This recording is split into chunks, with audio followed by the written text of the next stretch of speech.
done now, it's 95, yeah, out here. But I gotta say, yeah, I got a little video clip I wanna show the people them, yeah, about what it's really like when you're sitting down in jail, yeah, for knife crime and that, yeah.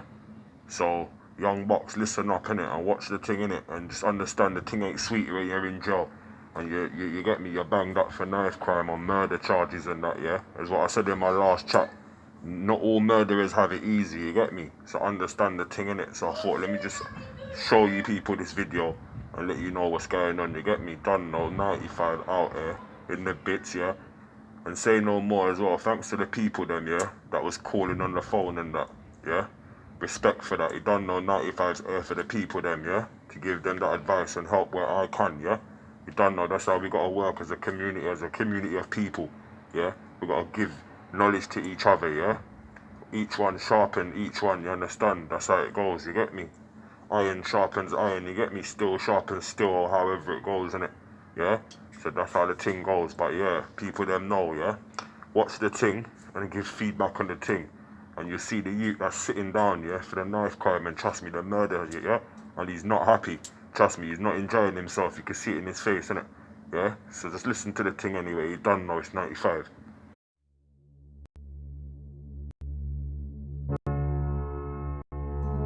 When I went to school was actually, I would say it was quite nice, to be honest. I enjoyed it at the early stages, but later on, I didn't really like it as much. I think from a young age, I've always liked football. I enjoyed football. I've supported Liverpool since I first came to the country, really. Since then, and even now till this day, I'm a big Liverpool supporter. From a young age, I was getting into fights and stuff like that, and I never really had anyone that I thought that I could rely on. So, especially from my school anyway, so I started associating with older people from my own culture as well.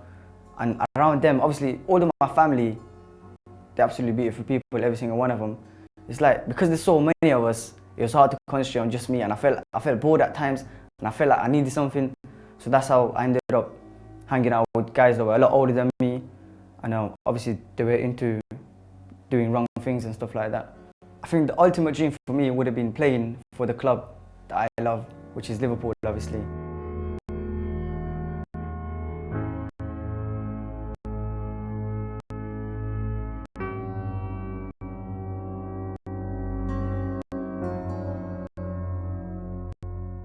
At the moment, I'm in prison. I've done 4 years in jail, and I've got another 15 years to go. I will be, I'd say, I think 35 when I'm eligible for parole, but that does not necessarily guarantee that I will get out. So that's just the first chance for me to get out, but it won't mean that I will get out.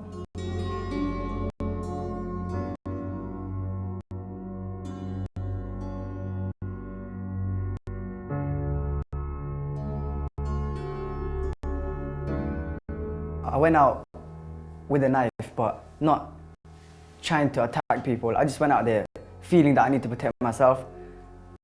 And obviously one thing leads to another, and you never ever think you're going to kill someone, but obviously doing that could actually mean you end up killing someone.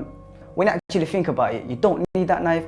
A lot of the times, I used to think I'm protecting myself, but what am I protecting myself from? That night, if I never took a life, it would have been a fist fight at most, and I would have got what? A bruised eye, or a bruised, he would have got a bruised eye or a bruised face.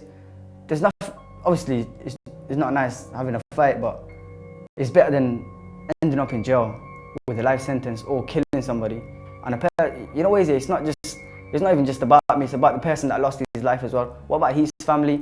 The person that died, that was his mom's only child, and that child is not there anymore. He's gone, the mom doesn't have a child anymore. So obviously it's about them as well. And it's not nice because having to live with the feeling that I've taken a life, trust me, it's not nice, especially when you're in your cell, on your own, all night, and you've got nothing else to do. You're going to be thinking about these things and they come to haunt you. The knife is literally from the kitchen. I just picked it up from the kitchen drawer and took it out with me.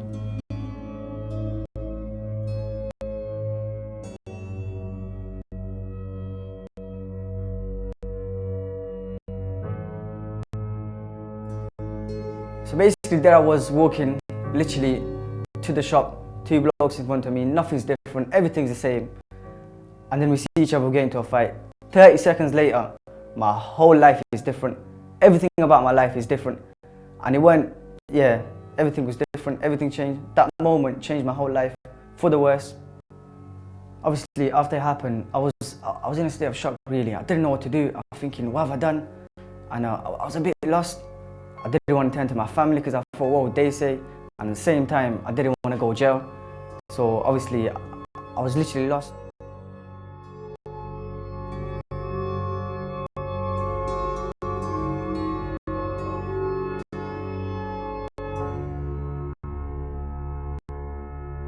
And there I was 15 years old, literally in Europe on my own, with nobody around me and nobody to help me. And I didn't know nobody in France, so I had to travel to Belgium to meet with someone. And it was obviously because I didn't speak that language as well. It was very difficult, and I felt scared, if I'm honest. I didn't know what I was doing, but somehow I ended up getting there.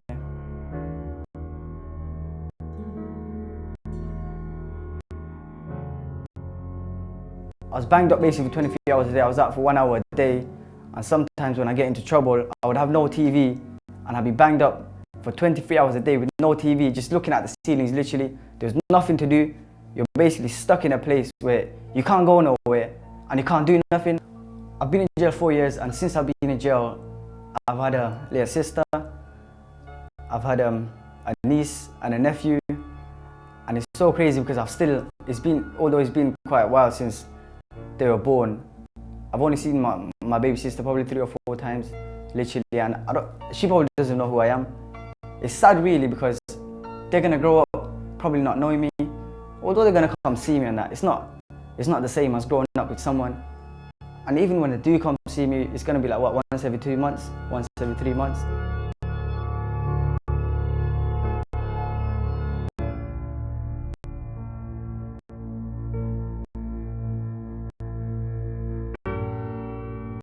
As a kid, I've always prioritized my friends over my family. So if my friends told me to do something, I'd go with them. And then if my parents told me not to do it, I wouldn't listen to them, thinking, you know what, I know better than them. And it's so crazy because I've been in jail and I've had a lot of time to think. I've realized that it's actually the friends that are dragging you in the wrong direction. We always think that, oh, our parents are wrong, they're telling us this, they're telling us that. Why are they telling us this? We know better than them. But it's actually the opposite. They're older, they know life, and we don't. And a lot of the times we make the mistake of thinking we know better than them. I used to do things for my friends and prioritize them over my family and that. And now, since I've been in jail, I've realized that your friends, they're not always gonna be there for you. It's always your family who will love you. Ask me how many friends come to see me. None. I tell you that. And the funniest thing is, a lot of them actually say to other people that they come see me, but they actually don't. They're only saying that to like show off later. Yeah, I go see me in jail, this is that. They don't come to see me. The only people that come to see me is my family.